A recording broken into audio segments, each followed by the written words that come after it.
everybody, it is Blonde Blitz time. Let's go. He's had, but I still like the Commanders.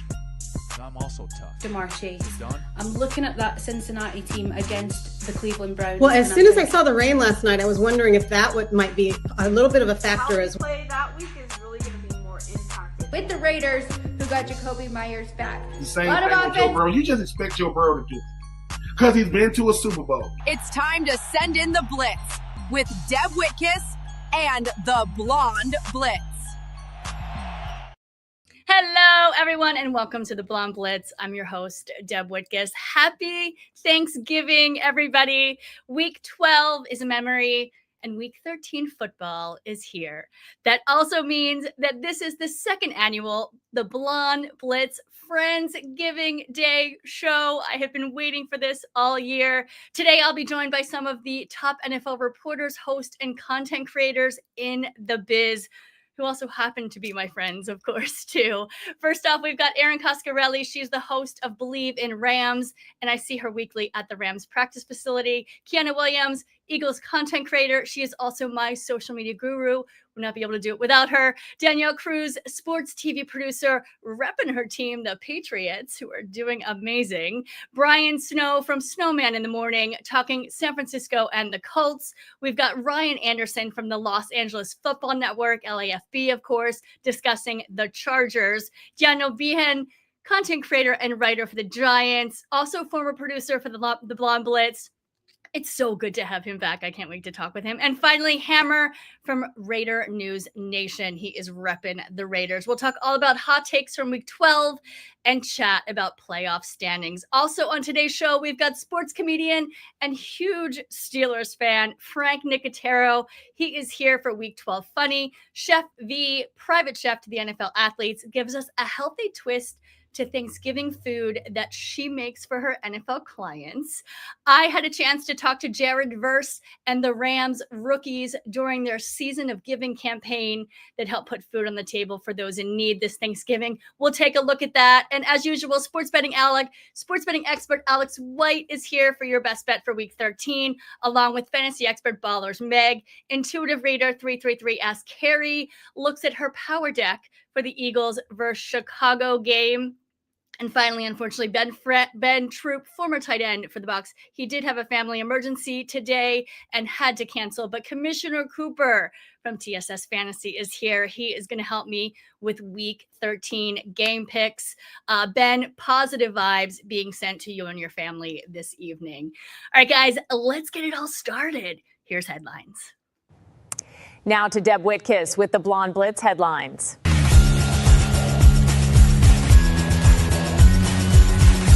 Week 12 delivered tight finishes, major performances, and several teams gaining late season momentum. 10 games were decided in the fourth quarter, with Dallas, Kansas City, and Detroit all winning on late drives or overtime touchdowns. Detroit's Jahmyr Gibbs stole the show, piling up 264 scrimmage yards and 3 touchdowns, including the 69-yard walk-off run that kept the Lions atop the NFC North. Cleveland continued its defensive surge as Myles Garrett posted 3 sacks and 2 forced fumbles, pushing the Browns to 8-4 and keeping their top 5 defensive ranking intact. In Dallas, Dak Prescott threw for 354 yards to become the Cowboys' all-time leader in passing yards, while Jackson Smith and Jigba delivered another breakout game with 167 yards and 2 scores for Seattle. Patrick Mahomes helped Kansas City erase a 10-point fourth quarter deficit to beat Tampa Bay, marking the Chiefs' third straight comeback win. Off the field, the league announced that Panthers safety Trevon Moehrig had been suspended 1 game for unsportsmanlike conduct after punching 49ers wide receiver Jawan Jennings during Monday Night Football. All right, guys, let's move on to AFC, NFC Players of the Week. NFC first on the offense, Jahmyr Gibbs of the Lions, 264 yards and 3 touchdowns, including the 69-yard overtime winner.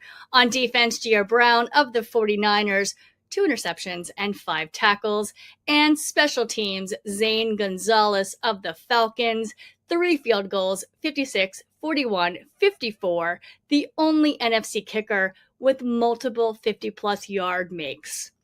They've gone to AFC Players of the Week. On the offense, we've got Kareem Hunt of the Chiefs, 130 yards and a touchdown in Kansas City's comeback win. On the defense, we've got Myles Garrett of the Browns, 3 sacks, 4 tackle for loss, and 2 forced fumbles. And finally, special teams, Andy Borales of the Patriots, 4 for 4 on field goals, including a 52-yarder. All right, guys, those are your headlines for this week number 12. All right, guys, it is Friendsgiving here on the Blonde Blitz, and joining me today are some of the top NFL reporters, hosts, and content creators in the biz. We'll start off with Erin Coscarelli. She is the host of Believe in Rams. Kiana Williams is an Eagles content creator. Danielle Cruz, sports TV producer. She is repping her Patriots. Brian Snow from Snowman in the Morning, talking San Francisco and the Colts, and I'm also going to have him talk about the Raiders. Ryan Anderson from Los Angeles Football Network, LFB, discussing the Chargers. Daniel Behan is a content creator and writer for the Giants, and we'll see if Hammer from Raider News Nation pops on. All right, guys, they're all here to do hot takes and have a little NFL coffee talk. Let's go. Next caller is Deb Whitcas, who says she has some really hot takes.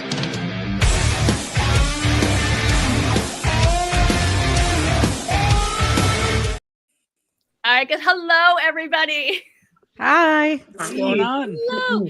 It's so nice to see all my friends. I look on, I see all your smiling faces. How is everybody? Doing great. Good. How are you? So good. Really good. Well, my wife made like homemade cranberry sauce, and I kind of ate it. I have coffee because that's what coffee. this is. I may have a cocktail down here. real life good, football bad. Right. Talk about that. Hey, Dan. football good for me in this household. Yeah, not really. Right? Well, actually, Brian, we'll start with you. I don't think Hammer is here, so I wanted to talk about the Raiders. Probably the biggest thing that came out this week. They fired OC Chip Kelly, who Kiana and I hate from his Eagles days. Brian, do you think this will hurt or help? And was he the right person to fire? Yeah, Chip Kelly, you saw what he did with the Eagles, you saw what he did with the 49ers, and then you saw what he did with the Raiders. 3 big fat L's, as I often play on my no, he was not the choice. No, just plain, how does my wife put it? Just no. I love it. Well, and Dan, going to you, the Giants, who are 2-10. I know you said, football bad, Thanksgiving good. They recently fired head coach Brian Daboll. I've been wanting to fire him for years. As long as I've known you, you actually wanted Dabes to be fired. And I'm like, no, Deb, he's actually not that bad. And then, all right, you're right. I'm wrong.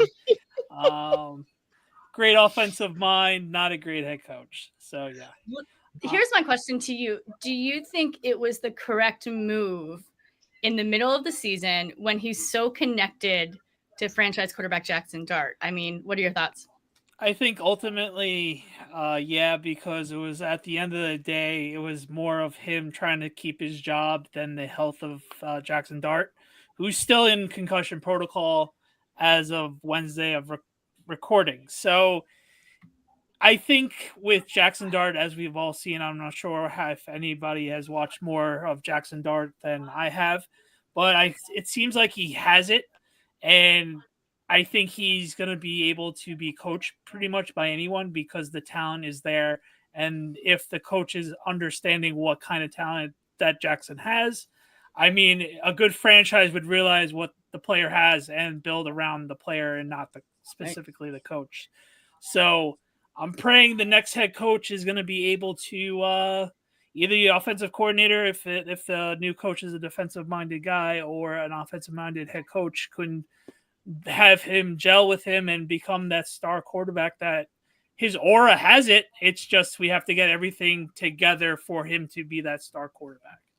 Could I interest you in a Jesse Minter as a head coach? That's one of the names. That was one of the names. And I also have a name too, Chris Shula. He's the current DC for the Rams. And Aaron, you are a beat reporter for the Rams, or believe in Rams. You've interviewed Chris several times. I've seen you do it. What are your thoughts on him being the head coach?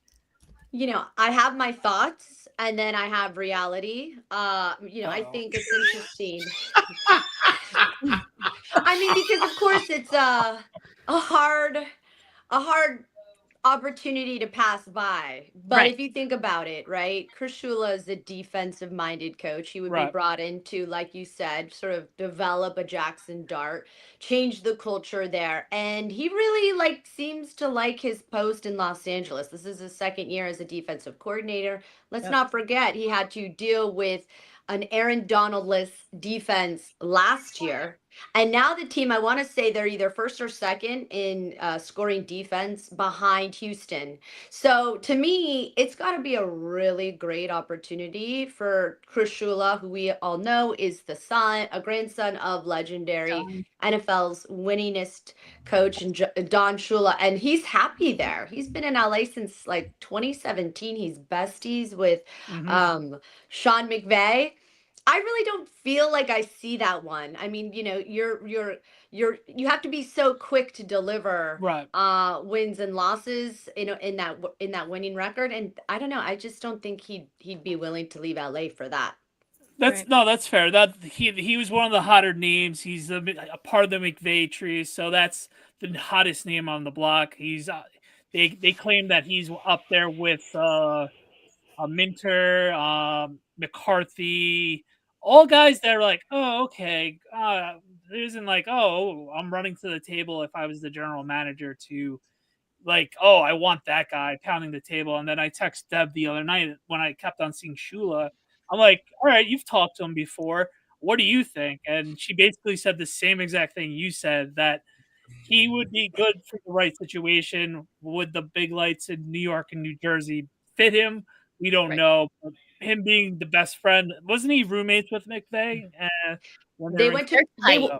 They went to college together. And the other thing is, and Deb knows this because she's at practice, the media compared to New York here in Los Angeles, it's so different. So different. And the pressure and the way I just can't picture him. His family loves it here in Los Angeles. By the way, I'm in Orange County. I'm sitting on my aunt's carpeted floor, and I have to just be honest, dinner is coming up soon. I literally might only have another certain amount of time, but Deb is so blessed to get me on, so I apologize. I might have to dip out, but I think it's a great point. It's certainly a great point. It's pretty simple. Dear Chris Shula, don't do it, man. Don't do it. Well, Aaron, let's talk a little bit about the Rams. I mean, 9-2. Yeah, let's talk about the Rams, not about the Giants. Right. Best record in the NFC, dominated the Bucs 34-7. Are we looking at a Super Bowl team here? Yeah, it's hard not to think that if you're thinking Super Bowl contender, that the Rams are doing everything right. I mean, let's take a look even at the special teams situation. The kicker in Josh Carty, immediately they gave him enough chances. They're like, okay, we're going to bring in Harrison Mavis to compete. They're keeping Josh Carty on the roster, but they're just, it's not even just the fact that they're making moves to sort of shore up issues that they have, whether it was special teams. Look at the situation that happened in Baltimore. Puka's out. What does Sean McVay do? He develops 13 personnel and then crushes it. It's not just the stats. It's the culture, it's the system, and amazing storylines out of LA. Emmanuel Forbes Jr. You just have guys that are coming out of the woodworks that other teams have gotten rid of. Nate Landman as another one who just signed a 3-year, $22.5 million. I see my co-host. I see my co-host nodding over there as well. And I just think that it's my guy Rye. I just think it's all sort of working things out in terms of culture, talent, evaluation of said talent, and then that's obviously translating to wins. Awesome. And also, Matthew Stafford's having a killer season, MVP. one of his best. Are we thinking MVP talks there, right? Yeah. I think when you have 30 passing touchdowns, you lead the league in passing touchdowns to 2 interceptions. It's hard not to argue why that guy is delivering. And the cooler part, which you guys have all known, is he wasn't even available during training camp. None of the guys that are on the offense. Yeah. So it's hard not to argue that he is leading the way. Right. And Ryan, we'll talk to you a little bit too, as your co-host. What are your thoughts on the Rams this season? Yeah, I mean, they've really emerged. The adjustments that they've made this season, early on, it didn't look like it was going to be this dominant. They were sputtering and special teams mistakes all over the place, losing to the 49ers, a banged up 49ers, Kendrick Bourne looking phenomenal in that game. They make a couple of adjustments, and especially on offense, and it really just opens everything up. Mm-hmm. And on defensive side, they're playing with such an amazing confidence that, to what Aaron was saying, those DBs, Kobe Durant, who's a 4th round pick, Darius Williams, nobody was really expecting much from him. Emmanuel Forbes, a cast off from the Commanders, just playing lights out football right now, and playing historic levels of on both sides, efficient football. You look at DVOA right now. Aaron Schatz put out, there's only 5 teams out there that have put up the stats and the numbers through DVOA that the Rams have so far this season. It's a really historic pace. Matthew Stafford playing lights out, just really incredible and fun to see. What's that? I said Puka Nacua too, playing lights out. Devontae Adams, lights out. Puka Nacua is getting overshadowed right now because Matthew Stafford's playing so well. Right. Puka Nacua, every week, he's just doing 3 or 4 things that just blow my mind. And you want to compare earlier on the season to right now, he's in a proper role as a wide receiver. Before he was just being peppered over and over again. He got hurt. That was not a surprise. He's now in a proper role where he can shine, just being who he is, catching those insane sidelines catches, catching on the run, finding space in the middle of the field. Like it's incredible this year. Absolutely. Well, I want to go to another team that's doing pretty well. Aaron, if you need to go ahead. Happy Thanksgiving. And love you guys. Also, the comments on YouTube are amazing. Someone's posting 6-7. Like, I can't. Yes. Please have me back. I love you guys. This is so much fun. Please. I love you. I'll see you on Friday. Okay. Yes. See you Friday, Deb. Bye, you guys. Bye, Ryan. Bye. Talking about another NFC contender, the Eagles. Kiana, they lost to Dallas 24-21 after being up 21 points. How? Yes. Just how? Oh, so much went wrong. I think a lot of people point at the play caller, and I do think Kevin Patullo is an issue, but I think one thing that people don't look at with the Eagles this year is that the offensive line is not as dominant as it was in 2024. And it starts with the injuries. You've had Lane Johnson miss time. You've had Landon Dickerson miss time. You've had Cam Jurgens miss time. And Cam Jurgens isn't even playing fully healthy right now. He's out there hurt. So they're not run blocking effectively as they used to. And one strength with the 2 Super Bowl runs in 2022 and 2024 is that they could get a lead. They could bleed out the clock, run the ball, but they are not able to do that. And had they been able to do that against Dallas, they probably would have held on to win. But it's also penalties, especially on the offensive line. They're holding, they're false starting, they're turning 20-yard gains into 1st and 20. So that's been a nightmare for them and a big reason as to why they let it go. Right. And I think also, too, I mean, I could not believe they went for it on that 4th, that last possession. Neither. They absolutely should have kicked that field goal. It's like, stop it with the glitz, right? It's like, just play football. And it also didn't help that Elliott missed that field goal. What do you think needs to change? I mean, do you think, is it Jalen Hurts a problem? AJ Brown? Like, how can they fix this? I mean, and also too, like we're 8-3. The Eagles are 8-3. Yeah, it's weird talking about fixing an 8-3 team, right? Especially just coming off a Super Bowl win, right? It's terrible, strange. So. It's tough because if you look at Jalen Hurts statistically, he's actually having a really good season. His total touchdown to turnover ratio is spectacular. The main issue is just the inconsistency in the running game. And I think that it's clearly showing that even though the O-line's having trouble run blocking Barkley, he's wearing that 2K plus yard season, and it's showing. I think you may be mixing a bit more Tank Bigsby carries, not a lot, but some, because Tank is more of a downhill runner. You mix that in, that takes a bit of pressure off Barkley. And they found a way to scheme AJ Brown open over the last couple games. Just have to keep doing that. But they need to use Dallas Goedert more too, I think. Yeah, I love Goddard. I actually had him in my fantasy last year, and I don't think they used him enough either. No. All right, well, let's move on to Brian. The Colts. It's another team that's 8-3 right now. They're the number one in the AFC South right now. Daniel Jones resurgence after the Giants, and running back Jonathan Taylor. Brian, if you had to pick one, JT or Barkley? Taylor. Really? I'm going with Taylor. I'm going with Taylor. Give you two reasons. One, he's having a resurgence, i.e., what Barkley had last year when he first joined the Philadelphia Eagles. And secondly, the Colts want to beat you up. Mm-hmm. They want to beat you up and they want to beat you down, and they've established that culture, and they have the man to do that now. Remember all the great running backs the Colts had, over time, Edgerrin James being one. He's Hall of Famer. They had a couple of others. And they now have that workhorse running back in Jonathan Taylor, and they have adopted that mentality, especially bringing Daniel Jones over from New York, basically. And they say, look, here's the offense. We're going to let you shine, but we want to run the ball also. It's a carbon copy of a few other teams. So I love you, Saquon Barkley, but this year it's all about Jonathan. It's all about Jonathan Taylor. And even though he's had a couple of bad games, Pittsburgh being one, Kansas City being another, if you want proof of how valuable Jonathan Taylor is to his offense, look at the second half of last week against Kansas City. He couldn't run the football at all. And since he couldn't run the football and the Kansas City Chiefs figured it out, that's why the Colts lost in overtime. I'm glad it took overtime. It doesn't soothe the hurt anymore, especially when my wife was going off about it. But at the same time, I would trust Jonathan Taylor right now.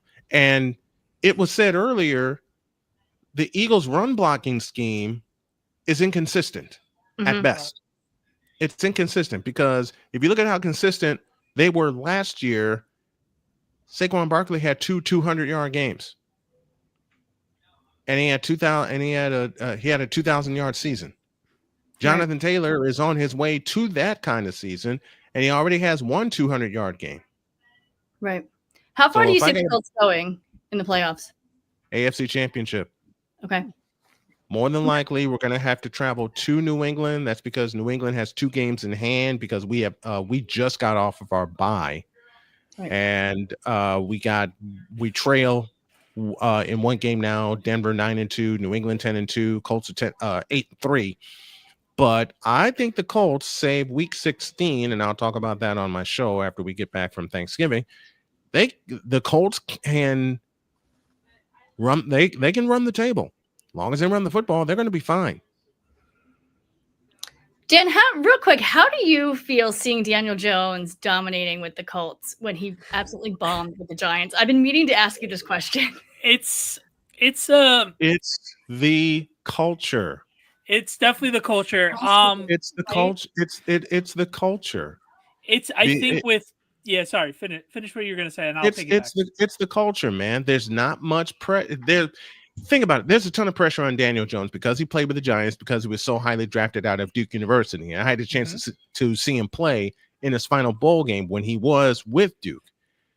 But the pressure that was on Daniel Jones to turn into Phil Simms or Jeff Hostetler or Eli Manning, for God's sakes, was off the charts. And they didn't let him develop, nor did they want him to develop. They wanted to run him out of town even after a playoff season. Not after the playoff season, because we gave him that big contract. Yeah. I think it was last year he was dead man walking after coming back from a knee injury because they knew they had the out, and then everything went to haywire with Daniel Jones.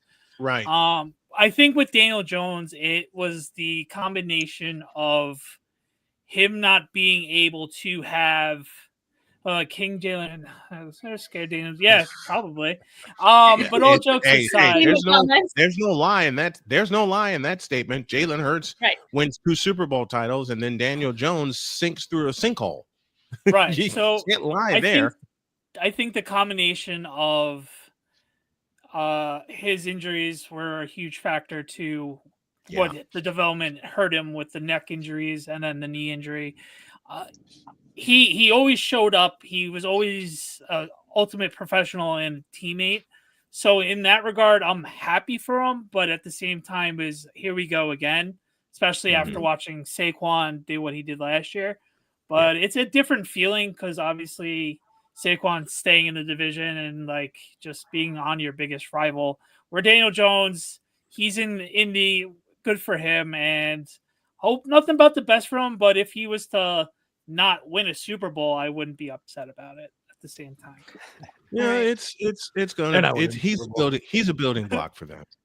And the interesting thing with Daniel Jones is this is very like carbon copy with a better line than what the Giants did with Daboll in 22. How are the Colts going to reciprocate on either re-signing him or what team's going to try to take that risk again? And do they make that smart move? One of those few moves that Joe Shane actually did right with the out after the 3rd year of his big contract. Well, that's the real thing about Daniel Jones. They already did part of it. They already did part of it. AD Mitchell's out of there. Right. Yeah. So you take what he left on the table and you pack it away, and you save it for the year that they have to re-sign Daniel Jones. So they already did part of that. Okay, guys. So we're gonna switch to the Chargers just because we're running out of time. Yeah. But want to make sure I get everybody in here. We can talk ball for like hours. Ryan, did you expect more from the Chargers, Harbaugh or Herbert this season? And do you think they still have a chance to overtake the Broncos, and why? Well, I'll take the first question, the second question first, and say no. They're not overtaking the Broncos. There's too many fundamental flaws on this team. In terms of expecting what my expectations were for this team was built and designed and planned, and the whole ethos is the offensive and defensive lines. Yep. The offensive line is built just fine. They just fell apart. You can't lose Rashawn Slater and Joe Alton the same season with Justin Herbert under pressure up to 70% of snaps in some games and expect to win football games. And I am a little disappointed in John Harbaugh in coming out after his quarterback is getting drilled over and over again against the Jags and says, this guy's still a monster. This guy's still a beast. Come on, man. Get with the program. We're not enjoying watching this. This is a bad product that you're putting out on the field. Are they a playoff team? I think they've done enough. You look at some of those losses early on, and you think, oh, man, losing to the Giants and to the Commanders, you can't have that. Losing to the Giants. Yikes. The Eagles that's to be fair. That was the Jackson Dart debut, so there was a lot of juice. Yeah, true. A lot of juice, but maybe that. But still, this should be a professional football team that should be able to take care of business. And you look ahead to the schedule. You look ahead: Raiders, Eagles, Chiefs, Cowboys, Houston, and Denver. Now they should beat the Raiders. But you've got all the rest of them are top 15 pass rush defenses, including the Broncos, including Houston, who are top 10, top 5, definitely. I thought I'd never say that again after the orange shirt years at old Mile High Stadium about the Broncos being a top 15 pass rush. But this Broncos team gets after you. Yeah. So, there's just a handful of games left. They have to win 3 of these to get into the playoffs. So that's their best hope right there. And like I was saying, Jesse Minter is a head coaching candidate for a reason. And the Chargers defense is playing good ball, but they didn't invest in the defensive line in a smart way. They let Poona Ford walk out the door. That turned the Rams defense into a top 10 run defense. And Tierra Tart's doing fine. They're getting Otito Ogbanya back, but it's not enough. And what this team is built around, the identity of this team, what Harbaugh preaches at every one of his stops has always been offensive line first. And it's not there right now. And the guys that they have there are truly, truly terrible. We're going to see some of the worst offensive line play in week 13 when they take on the Raiders. They're both terrible. Oh, tune in if you hate yourself, I guess. I will give this to Deb in advance. I can make that a glass game on our picks on our show in advance if you want it that way. And I'm thinking that way. Probably we will do that. But okay, Danielle, well, a team that isn't terrible at all are the Patriots. They are now 10-2. They lead the league right now. Danielle, did you see this coming? How excited are Patriots fans? And yeah, I mean, is Drake May the real deal here? Well, I did not see this coming in terms of 10 wins, leading the league, all that. I thought they would have a nice jump this year. Right. I put them in the 7-10 range, like getting a culture shift, having Vrabel in, having McDaniels in, going from, Alex Van Pelt and Gerard Mayo, who's completely overmatched, to two guys that really know what they're doing, are culture changers. I thought that would get them a few wins. We kind of saw what Drake May did last season in terms of, you really love his footwork. He could make all the throws. He had all the physical tools. He just, we didn't have skill players performing. The line was atrocious. It was an absolute mess. He was running for his life. So I expected a better team. I did not expect this.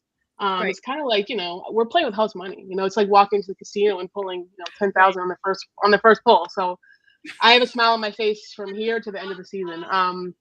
If there's anybody that can beat Stafford for the MVP, I think it is Drake May. He is one of the betting favorites, and it's a narrative award, and nobody would love to see that happen more than the NFL. Yeah, I think they have. It's funny, like being someone following New England and being a fan and all that for so long. We're used to hatred, and everyone's sick of us, and they want to anything else. And now, the Patriots are kind of like a little feisty pick. People are like back on the train, and it's been fun. But at this point, I would say Stafford is the MVP. You can't take away what Drake May's doing. I think we're like a year or two early, I would say. Yeah, they're like, it's like the 0-1 Patriots again. Like, oh, everybody saw this is nice. I love that comparison. That's a great one. Oh, it's nice. Okay, cool. And then like, no, we're over this. All right, make it. Well, how can you be upset? Really, we can nitpick, but 10-2. I mean, repeating my sentence. Yeah. They're back. Yep, they're back. I know. All right, guys, let's wrap this up. Everybody, give me your Super Bowl predictions. Give me the two teams, where your audience can find you, and quickly what you're doing for Thanksgiving. Brian, we'll start with you. Do you have to? You'll see my Super Bowl matchup in week 6. I know we got to wrap this up. You'll see my Super Bowl matchup in week 16 in Indy. Niners, Colts. Okay. That's who I started the season. That's who I started the season with. That's who I'm going to finish the season with. It's a prediction that could certainly go wrong given everybody else that's in front of both teams, but the heck with it. I'm doing it for sentimental reasons. You can find me youtube.com/@snowmanmultimedia and snowmanmultimedia.com. And for Thanksgiving, see this? There's going to be a few more empty bowls that had cranberry sauce and dressing and turkey and everything else. And then I'm going to fall into a coma. That's what I'm doing for Thanksgiving. All right, Dan, what's your Super Bowl prediction? Originally, I had the Bills, so I have to stick with the Bills. And I am changing the NFC to the Rams. I had the Eagles repeating, but the way they've been playing offensively is nerve-wracking. Nerve-wracking, out of this world, dynamite, any other adjective in its place. No, yeah. So I'm going Rams. They're just complete, like we mentioned before, the complementary offense between the running game and the passing game with the defense. They're going to be tough to beat, especially if they're going to be in LA. If the Eagles found a way to get home field, then that changes a lot of things. And where can our audience find you, and what are you doing for Thanksgiving? Thanksgiving, I am just having family over, just the normal traditional Thanksgiving, nothing like crazy special that everybody's like. Awesome. Kiana, it's okay. What do you got? So this is weird. I don't know why I feel like we're going to see a rematch of either New England versus Philly or New England versus LA. Don't ask me why. Why do I feel like we're getting one of those? I can see both of that. We'll put a pin in that. But I'm real Mama Eagle on everything, and I'm going to Thanksgiving. I'm going to spend it with my grandma. Awesome. How fun. Nice. All right, Danielle, what you got? I hate this one. I am gonna hedge a little bit, and I'm gonna say Rams Ravens, and that would be kind of what makes sense to me and what I would really like to see. I'm really sick of the Chiefs, so anyone but that. In the immortal words of Paul Allen, are you kidding me? All right, and what are you doing for Thanksgiving? Probably watching the Lions disappoint us for the 100th year in a row. I always eat with Lions fans, and every single year, even when they're good, they kind of disappoint us. So probably that. All right, Ryan, what do you got? I'm doing Rams Chiefs. I know the Chiefs aren't in the Super Bowl or in the playoffs even right now, but if you're looking at those wild cards teams that include the Chiefs, the Bills, and the Jaguars, I don't trust any of those to finish out the season in a strong way. True. Can Patrick Mahomes and Andy Reid go on a 4-5 game run to get themselves into the Super Bowl? Absolutely. And we've made the case for the Rams already, so I don't need to go into that much. But the only team I can see beating the Rams in the playoffs is the Packers. Their defense is playing phenomenally right now. Micah Parsons is on his way, and that offense is going to find its footing eventually. Yeah, I mean, he's a wild card, but sometimes those wild cards can no, really you're absolutely right. I saw it twice. Yep. Listen, let me tell you something about the Packers. The Packers do good till they get to January. Then they run into us. Let's run back Philly, New England. That's what I want to see. Right. That's my wish. Yes. Ryan, where can our audience find you? Yes, RL Anderson, LAFB on Twitter or X, and LAFB Network for everything else, Ramsey LAFB on YouTube. And I will be at Tanner and Jennifer's in Pasadena. They are fantastic. I bring the party. I have a couple of things that I've introduced to them, which is the Super Happy Fun Time game and dance party after dinner. Yes. I have to join in on that. All right, guys, I'm actually going Rams Broncos. I don't know why, but I am. And you talk about a pick out of left field. There you go. I know, right? Totally crazy.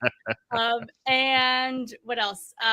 You guys all know where to find me. And I am joining a Friendsgiving, sort of like this one. But guys, thank you so much for coming on by, and happy Thanksgiving. Thank you so much. Happy Thanksgiving. Happy Thanksgiving, Appreciate guys. it. All right, guys. And keeping in with the Week 12 theme, here is sports comedian Frank Nicotero with his funny take on everything that happened. And I'm sure we'll hear all about the Steelers, too. Frank. Okay, I got one for you. What did the wide receiver say to the football? Catch you later. Yeah, my jokes suck. That's why I watch the Blonde Blitz.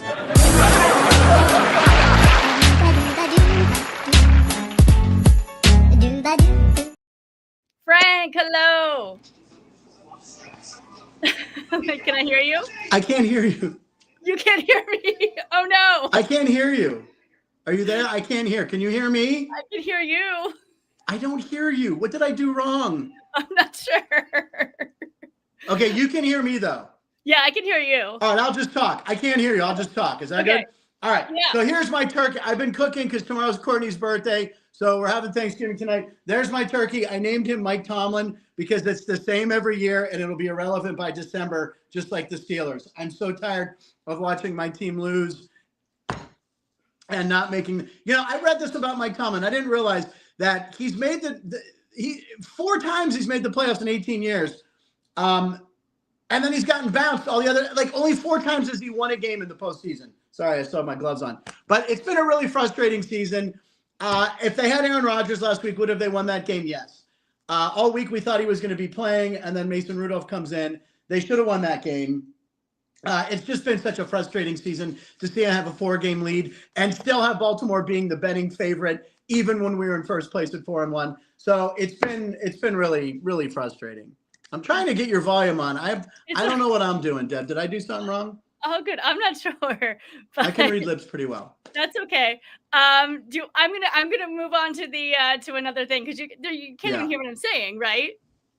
No. All I'm right. not sure what you're saying, but if you were asking me about Friday night, your Philadelphia Eagles versus the Bears, I hope the Eagles kill the Bears. The Bears have one win against a winning team. Give me a break on that team.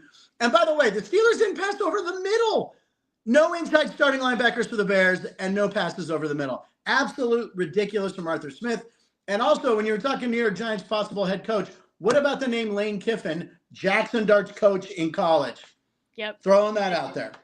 I agree. All right, Frank, thank you so much. We'll see you I soon. love you, Deb. Happy Thanksgiving, and we'll talk soon. I'll save some leftovers for you. Thank you. Tell Courtney I said hi. All right, guys, I had a chance to cover the Rams' Season of Giving campaign last week. DL Jared Verse and a few of the rookies volunteered in LA, helping to put food on the table for those in need this Thanksgiving. Check it out. Hey guys, it's Deb Whitcas with the Blonde Blitz and New Stitch Media. I'm here in Woodland Hills, California at the West Valley Food Pantry. Today, Jared Verse, Josiah Stewart, Ty Hamilton, Jarquez Hunter, and Brennan Presley, as well as other members of the Rams organization, are donating their time to help local families put food on the table this Thanksgiving. I'm so blessed to be here and share this special day with all of you. Hey guys, I'm here with Debbie Decker. She is the CEO of the West Valley Food Pantry. She is heading up this entire event today. It's so nice to be here. Tell me a little bit about the event. Every year for the last 4 years, the Rams have shown up with players and the front office, and they support us. They give us money to purchase all of the Thanksgiving fixings for all of our clients for the entire month. And on the day that they come, we actually get turkeys. Today we have all the players out here and they're putting turkeys in all the cars. When a family is marginalized and doesn't have enough food on the table, to come and ask for food is kind of a humbling experience, and it's not something people advertise or feel good about. They feel less than. To come and get greeted by Rampage out there, and Rampage is giving out coffee and snacks in the parking lot. Yeah, in the parking lot, and we have our cheerleaders out there, and so every car that's driving in here is getting greeted with hot chocolate and donuts. It's spreading the love. I mean, suddenly coming here is not so onerous. Asking for food is not so bad, and you're made to feel special, and you're made to feel loved and cared about, and I can't think of anything better than that. I think it was just a big thing that had to be done. Like, I came last year with with my rookie class. To come back with this rookie class, it's a good feeling. Be out here, be able to fill up the cars, show people like life can be fun. Even when it's hard sometimes. I've seen the news of how hard the economy is, how hard it is to be able to put food on the table for your families. Obviously, me and the other guys here have been very blessed with our lives. So to be able to come back and just try to make this thing a little bit easier, like with or without us, the food pantry would be fine in doing all this. But just to be able to come back and try to put up a little bit more of it, make it a little bit bigger, make it a little bit more not more meaningful, but more like impactful on our end. All right, guys. Next, our very own Chef V puts a healthy twist on traditional Thanksgiving Day food that she makes for her NFL clients. Take a look. I used to make peanut butter and jelly for football. Then I watched the Blonde Blitz, and now my game day food is on a whole new level. Hey, what's up, everybody? It's Chef V again, and I am here to break down some Friendsgiving swaps for you today. Because I gotta be honest with you guys, I'm not a huge fan of Thanksgiving food, so here I am to show you some adjustments you can make, whether you're going to a full-on Thanksgiving spread or you're just celebrating football and food with some homies. So I want to start out with a mashed potato workaround, because honestly, that's probably the only great thing on the Thanksgiving spread. But today, I want to show you guys parsnip puree. It is creamy, it's velvety, it is full of fiber, and the cool thing about parsnips is they actually are lower on the glycemic index, and topped with my cranberry sweet chili sauce. This dish is absolutely stunning and in Blonde Blitz full colors. And actually, I also wanted to offer something. Have you guys ever played with finger limes? These little guys are so fun. They are known as the citrus caviar. If you wanted to get real fancy with it, look at that. Cool little garnish. But the real MVP today is my take on a little mocktail, a remix of the Arnold Palmer. And here I'm actually using a chaga iced tea that I made. And if you don't know, chaga is the king of mushrooms. This is what they actually look like. You just throw some in a crock pot with some water, a couple hours, and boom, you have some chaga iced tea. So chaga is full of antioxidants, adaptogens, which help both you and your athlete adjust to stress and anxiety. I just made a little bit of homemade lemonade, and the kick here is just a splash of apple cider vinegar, which is going to be also your aid in helping break down those sugars pre-meal. And if you absolutely had to spike it, of course you could always add a little shot of Dos Cuervos tequila. You know I'm never going to say no to that. Yum.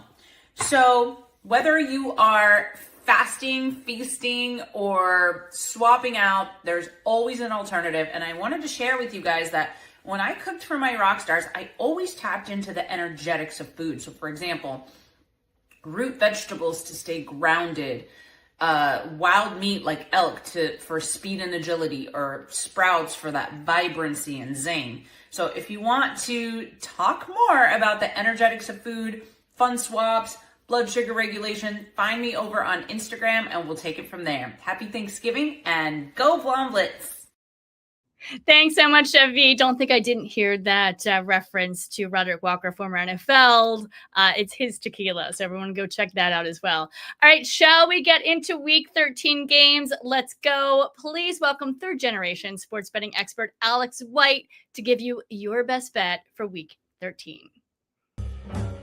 It's time to get some NFL betting advice from Alex White and the Blonde Blitz. Win big so I can rob you later.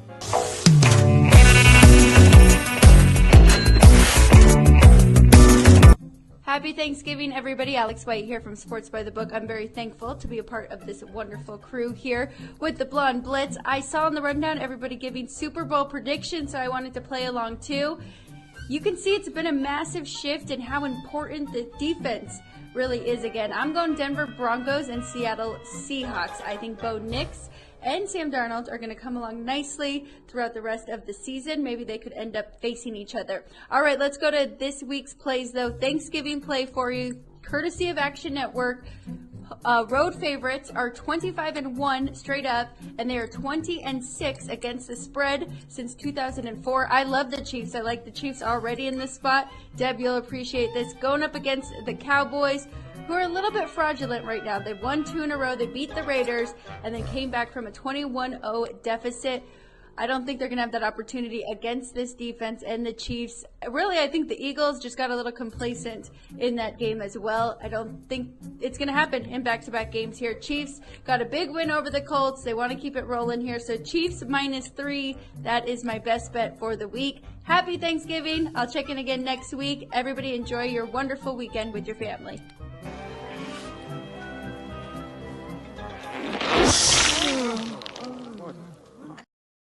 All right. Thank you so much, Alex. Happy Thanksgiving. And of course, we cannot talk sports betting without talking fantasy, right? Here's fantasy expert Ballers Meg with her advice for Week 13. When I'm looking for fantasy advice, I listen to Meg from TSS Fantasy. Hi guys, welcome back to the fantasy section of the Blonde Blitz podcast with me, Ballers Meg. I'm going to give you some top tips for your fantasy football teams this week and hopefully get you some points. So starting off at QB, I am taking Sam Darnold over at the Seahawks. Now they play the Vikings this week and that is a revenge game for Darnold. I am so excited to see what happens there. I would love to see him ball out because the Vikings did him so dirty last season. Next up, we've got Lad McConkey at the Chargers. He is playing the Raiders this week, and let's be honest, anybody against the Raiders this season are doing well. So Lad McConkey, who I have not really rated for the last few weeks, I've got some high hopes for him this weekend. Finally, I am going with a home pick. I'm picking up Darnell Mooney. Again, not someone I've picked up in a few weeks. However, we are playing the Jets. And even with Kirk Cousins under centre, I'm saying that Darnell Mooney is going to put some points on that damn board. So definitely have a look at Darnell Mooney this week. Put him in. I think this is his week. He needs a redemption arc for the season. You can follow me at Ballers_Meg across all social media platforms, and check out TSS Fantasy on a Sunday morning for you guys, where you can watch us for all the hints, tips and tricks that you need about fantasy football. See you next week, guys, and have a happy Thanksgiving. Make my wish come true. All right, thank you so much, Meg. Next, Intuitive Reader 333 asks, Carrie is using her power deck to predict the Eagles versus Bears game this week. Carrie, what do you have for us this Thanksgiving? Let's see what the power deck cards say about these NFL team futures. 333 Ask Carrie here, ready to give you Week 13 predictions with the Bears versus Eagles game, and I will be using the power deck to make those predictions. So guys, really interesting energy here because we have two teams, both leaders in their division and also both at an 8-3 record. So, you know, they're in it to win it. We have some really good competition in this game. And because of this one particular astrological transit, this game actually might go into overtime. And I'm talking about the Mars versus Capricorn energy. Now, the one notable player that is a Capricorn is DeAndre Swift. So watch out for some, you know, maybe key plays from him. Also for the fact that we have Jupiter in Aquarius, which is kind of a little quirky. It has like this energy of like surprises or upsets, and that also includes the underdog winning. But who's the underdog in this? Because at the end of the day, they're both playing with a lot of fire and a lot of intention because it has a lot of grounding energy. So there'll be some big defensive plays in this as well. Maybe a few interceptions, like ooh-ah moments, and you know, pretty exciting. So let's get into the cards. All right, so for the Bears, I have the King of Diamonds, the 2 of Hearts, and the 10 of Diamonds. Okay, and then I also have the 6 of Hearts. I really feel like the actual Bears team really is going to start off with, you know, some really good energy. I feel like their vibe is high. It has some notable career type of moments to it with the 10 of Diamonds. But let's see what the Eagles have. They have the Jack of Clubs, which they're just, you know, they're really fighting for that money. They're really wanting to be shown that they can make it happen. They have the Jack of Spades, which also means strategy. You know, the team is going to come up with some really interesting plays. The coach will, at least. And then the 10 of Pentacles as one of the outcome cards, which is the most money-making card. And then we get the Ace of Spades, which is the highest card in the deck, which means that I have the Eagles winning it out. And as far as like final score, I have the Eagles 27, and then I have the Bears at 24. Guys, I hope everyone's going to have a happy Thanksgiving. Thanks so much, Deb. Happy holidays. Thank you so much, Carrie. Happy Thanksgiving. And I'm going to hold you to that score. You know I will, right? All right, guys. Ben Troupe unfortunately had a family emergency this evening, but Commissioner Cooper from TSS Fantasy is here to help me with Week 13 game picks. Commissioner Cooper, where are you at? Bring in Deb and Troupe so we can get our NFL picks.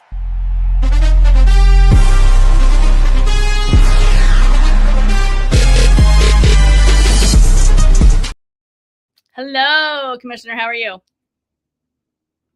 I think you're on mute.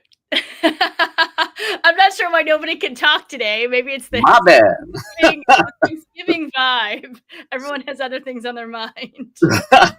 Happy Thanksgiving. I'm doing great. Thank you so much for having me on. Appreciate it.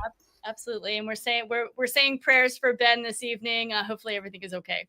Of course, absolutely. My co-host, normal co-host on Nobody's in a Fall, unfortunately had some family things to deal with, so I'm stepping in his place. I ain't got a problem with that at all. Before we get to our picks, by the way, I do have a bit of an appetizer, a spinach dip, I guess, if you will.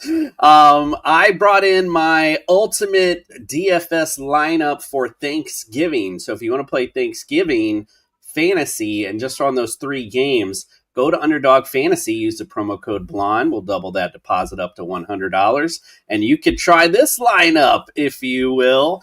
Got my Indian gear on myself. I'm going to go ahead and throw in Mr. Joe Burrow, who's making his almost season debut at this point, playing against the Ravens. They've stepped up as of late in the secondary, but still 16th against fantasy QBs. And you got to expect they're going to want to feed Joe Burrow in this matchup and let him get loose. So I'm excited for that. I paid up for my running backs, as you can see. Derrick Henry, of course, it's getting that time of the season for Derrick Henry. And they're playing the Bengals, who are the absolute worst, 32nd against fantasy running backs. So good play there. Jahmyr Gibbs playing against the Packers. It's a tougher matchup, but how can you not put Jahmyr Gibbs in after what he did last week? I went with Oshivas. Say that 3 times fast. With no T. Higgins, Oshibas sees a lot of targets, and especially in the red zone, crazy enough. And then I doubled down and went Jamar Chase. Like I said, I believe in Joe Burrow having a big game. Paid up for him as well. Xavier Worthy is a slick little play in the Dallas matchup. Don't forget, Dallas still is 31st against fantasy receivers. So him or Rasheed Rice is going to be a good play. Kareem Hunt also, again, Dallas's defense still not all that great against the run. They're still 25th against running backs. Mark Andrews is a good play against the Bengals, who are 32nd. And I went with the Bengals D because, quite frankly, I ran out of money. And like in daily fantasy, just as a heads up to everyone, you don't get a lot of points with defenses. So who cares? So there you go. Absolutely. I agree with you. With defense, I'm always like, it doesn't really matter. Doesn't. I mean, you play your good matchups, but, and especially in daily fantasy, it depends on leagues, but daily fantasy doesn't really give you a lot of points for defense, so who cares? Yep, absolutely. All right, well, let's move on to the games. We start off with Packers versus Lions, Thanksgiving at 1 p.m. Who you got and why? So, man, what a tough game. Like, at first when I saw the Thanksgiving, I was looking at the whole NFL. I was like, oh, man, like, I wasn't really into Thanksgiving games. And all of a sudden it just started dawning on me like, oh, my God, the Lions are really good and Packers pretty decent themselves. So I'm going to go Detroit, though, here. I believe in this particular matchup. Detroit really is looking to, they kind of struggled last week with the Giants. I think they're going to take a little bit of a foothold now. Jordan Love does step up in bigger games. You do see him play better, but this offense just still isn't there for me. And with Josh Jacobs still a little banged up, I'm going to go with the home team. And finally, Detroit's going to get a win on Thanksgiving. I agree with you. Historical record, Packers are 105-78-7 against the Lions all time. The Lions are 12-9-1 against the Packers on Thanksgiving, and the Lions have won 6 of the past 8 meetings, and they're going to win again, I feel like. So this game, I have a ton of little stats today. I had some fun with this. This game marks the 23rd time the Packers and Lions have played each other on Thanksgiving, making it the most frequent Thanksgiving matchup between any 2 NFL teams. Nice. And interesting enough, the Lions have played on Thanksgiving every year since 1934, with the exception of 1939 to 1944 due to World War II. Wow. Isn't that it's a crazy stat? Anyway, that is crazy. Back to now. The Lions are 7-4. Green Bay is 7-3. This is going to be a really, really close game. I love me some Love. We all know this, but you're right. The offense just is not clicking as much as it should. I love me some Aiden Hutchinson more. So I'm going to go Lions. They are favored by 2.5, and that's my pick. Let's move on to another Thanksgiving game, Chiefs versus Cowboys. And I have to ask a question. Why is it the Cowboys that always play on Thanksgiving? Like, why? Why are they special?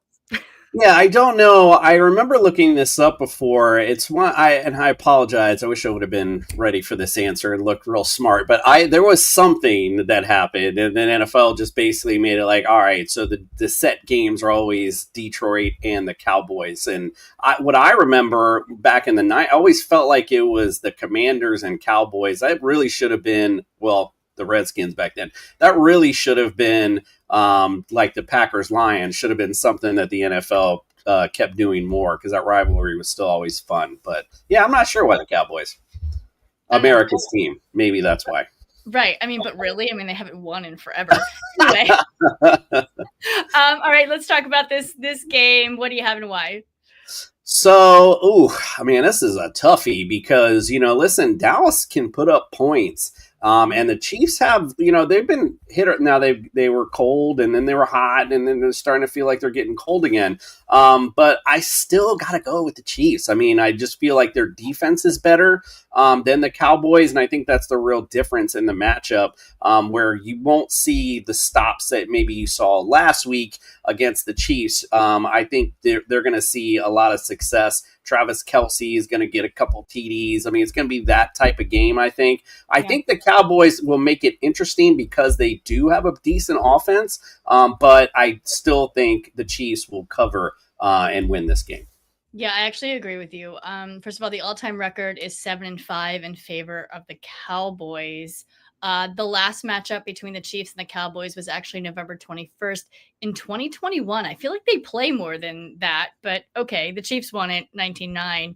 Right now, the Chiefs are 6-5. The Cowboys are 5-5. I feel like Dallas got lucky winning against the Eagles. Maybe I'm biased. Probably unbiased, but No.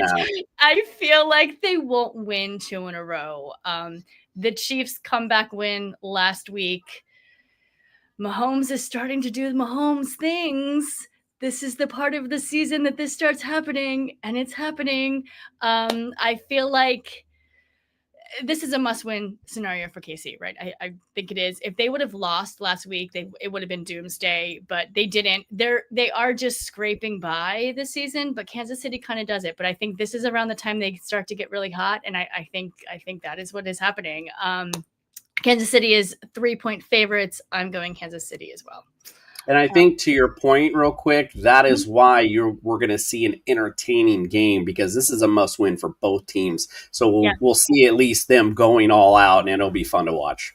Absolutely. Another one that might be fun, Vikings versus Seahawks, although I think the Seahawks are going to dominate, Sunday at 4 p.m. What do you got and why?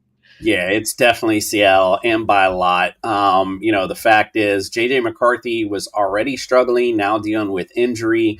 So might be throwing out an undrafted rookie against the Seattle defense. Not going to work out well for them, to be quite frank. And Meg actually brought up a great point, which I wasn't even thinking about, it being a revenge game for Sam Darnold. So you already got a fired up defense.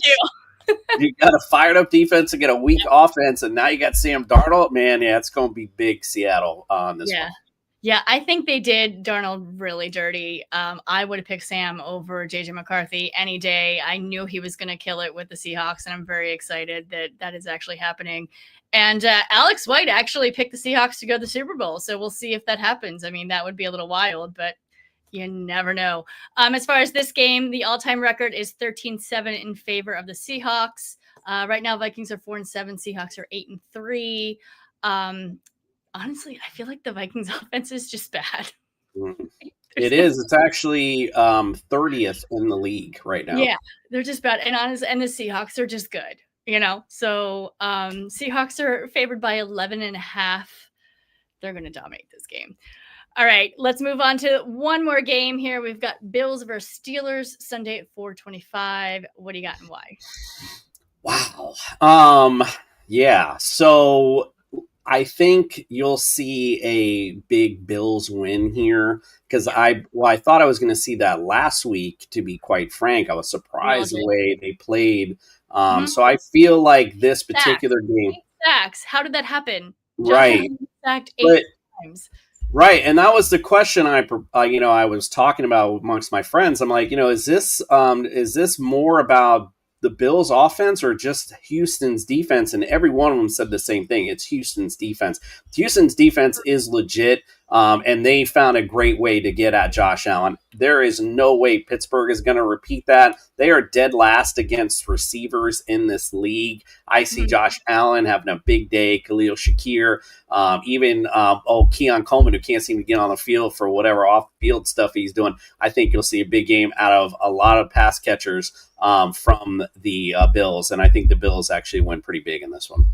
Yeah, I agree with you. So the Bills right now are 7-4. The Steelers are 6-5. I did some fun facts about this one because it's Thanksgiving. Why the hell not? So Bills coach Sean McDermott and Steelers coach Mike Tomlin were teammates at William and Mary. Both teams have had 10 different players catch a touchdown pass this season. What else? I think, TJ Watt and the Steelers defense are definitely licking their chops after Josh Allen was sacked 8 times last week. I just don't think they're going to be able to do it. I'm sure they're licking their chops, but they're going to go hungry. So yeah, exactly. And the Bills definitely look off, but I'm not picking a 40-year-old quarterback over Josh Allen. Just not happening. I think this is I think the Bills turn it around this game, and I think it's going to be pretty big. The Bills are 4-point favorites, so let's go with that one. I'm with it. All right, guys. Thank you so much for tuning in to our Friendsgiving Thanksgiving Day show. Today's show was sponsored by Wish LBI and Underdog Fantasy. Go to Underdog Fantasy and use promo code BLONDE, and we will double your deposit up to $100. So if you like tonight's show, please subscribe, and you can also follow us on all socials at The Blonde Blitz. Jason, anything before we say bye? No, I'm just doing a non-traditional Thanksgiving since we did Canadian Thanksgiving, I don't know, a couple weeks ago, whenever that was. And then her family came, some family members came last weekend, and we did a Thanksgiving then. So we're all turkeyed out. So we're doing prime rib and crab legs tomorrow for our Thanksgiving and watching football. Let's do this. Awesome. I will be watching football too. I'm actually going to go bake right now. I'm a huge baker, so I'm going to go make some muffins and some apple pies. All right, guys, we'll see you next week. Go Birds. Happy Thanksgiving. Happy Thanksgiving, y'all. Let's see what the Power Deck cards